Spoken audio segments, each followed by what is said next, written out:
Pemirsa, masih ada aktivitas pendakian di dekat puncak Gunung Marapi, Sumatera Barat pada saat terjadi erupsi. Pusat Vulkanologi dan Mitigasi Bencana Geologi atau PVMBG, Kementerian SDM mengungkap status Gunung Merapi ini sudah level 2 atau waspada sejak 2011. Untuk membahasnya lebih lanjut, sudah bergabung bersama kami Kepala Pusat Vulkanologi dan Mitigasi Bencana Geologi atau PVMBG, Pak Hendra Gunawan. Pak Hendra, selamat siang. Selamat siang, Mas Gan. Ya, terima kasih atas waktunya Pak Hendra. Pak Hendra, kalau Gunung Marapi ini sudah berstatus sebagai level 2 waspada, apakah ini artinya seharusnya tidak boleh ada pendaki yang melakukan pendakian hingga ke puncak atau ke kawasan Gunung Marapi di Sumatera Barat, Pak Hendra? Ya, jadi apa yang disampaikan rekomendasi ini lebih bersifat preventif ya. Dengan cepatnya kejadian itu tidak memungkinkan kita untuk menghindar. Nah, dengan adanya rekomendasi 3 kilometer atau berjarak, sebetulnya itu untuk membantu kita untuk bisa berlindung bila terjadi sesuatu yang mendadak. Dengan jarak 3 kilometer ya insya Allah aman.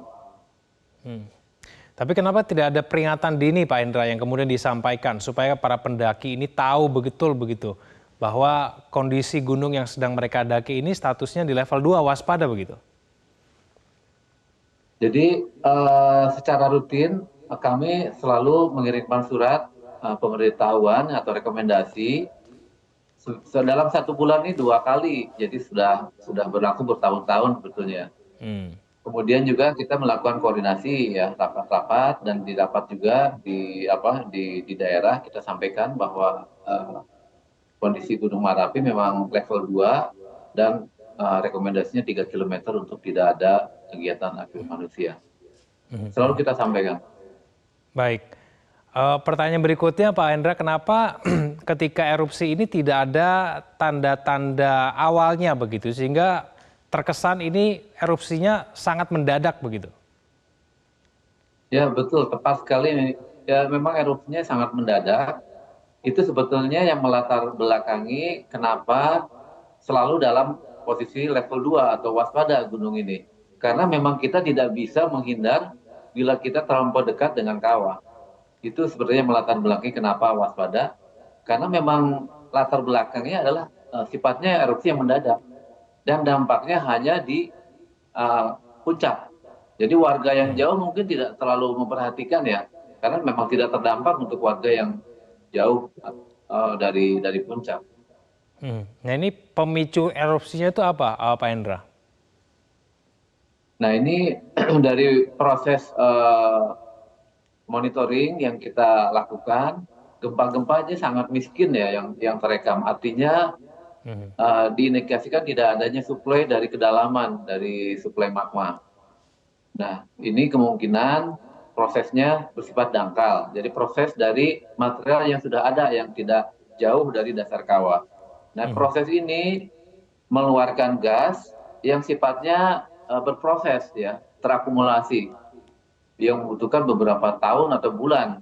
Nah ini yang menggambarkan kenapa erupsi Gunung Marapi ini terjadinya 2 atau 4 tahun sekali, karena memang dalam proses itu pengumpulan gasnya membutuhkan waktu. Ya. Terakhir Pak Hendra, apakah erupsi susulan Gunung Marapi ini bisa lebih besar, lebih tinggi dari erupsi yang pertama? Sejauh data yang kami rekam sampai saat ini, jumlah gempa letusannya berkurang. Yang pertama tanggal 3 itu totalnya ada 36 gempa letusan, tanggal 4 ada 10 letusan, dan tadi pagi ada 5 letusan. Ya berkurang terus ya, mudah-mudahan energi dari aktivitas Gunung Marapi ini berangsur mereda. Demikian. Apakah artinya tim BPBD bisa melakukan proses evakuasi terhadap korban yang masih berada di atas gunung? Kalau dari saran kami lebih baik mengedepankan keselamatan, karena dengan karakter Gunung Marapi yang sulit diprediksi, kita menghindari hal-hal yang bisa menimbulkan bencana baru. Baik. Baik, Pak Hendra Gunawan, Kepala PVMBG, terima kasih Pak Hendra telah bergabung bersama kami di Metro Siang. Selamat siang Pak Hendra. Jelajahi cara baru mendapatkan informasi. Download Metro TV Extend sekarang.